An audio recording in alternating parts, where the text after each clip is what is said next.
પંકજભાઈ, આપણે ડાયરાનો પ્રોગ્રામ કરવાનો છે. કરી નાખે, એમાં શું છે ભાઈ? ડાયરાના કેટલા પૈસા લો છો પંકજભાઈ? હું ડાયરાનો પ્રોગ્રામ કરવાના 2.5 લાખ રૂપિયા લઉં છું. પણ પંકજભાઈ, આ તો કૂતરાનો પ્રોગ્રામ કરવાનો છે. કઈ સમજીને બોલો. મેં કોઈ દિવસ કૂતરાનો પ્રોગ્રામ નથી કર્યો હજી ડાયરો. પંકજભાઈ, તમારું રવા દો, મારું રવા દો. 51,000 રૂપિયા હું તમને કૂતરાના પ્રોગ્રામના આપી દઈશ.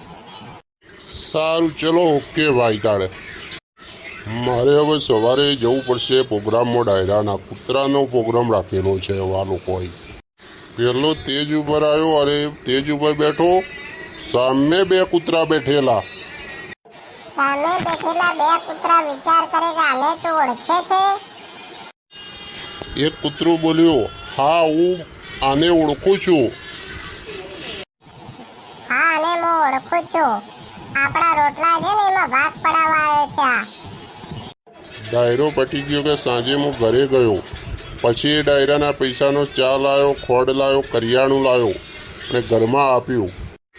એ કૂતરાનો પ્રોગ્રામ કર્યો તો એટલા માટે મારો સ્વભાવ કૂતરા જેવો થઈ ગયો હતો.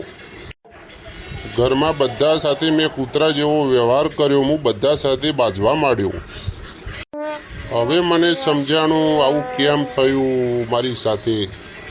કોનું ખાવું સમજી વિચારીને ખવાય, ન કે મારા જેવી હાલત થાય.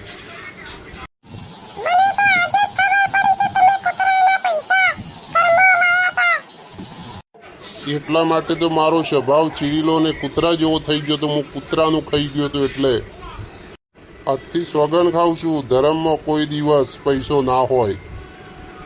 અને બધા જ ડાયરા ધર્મ માટે ફ્રી ફ્રી ફ્રી.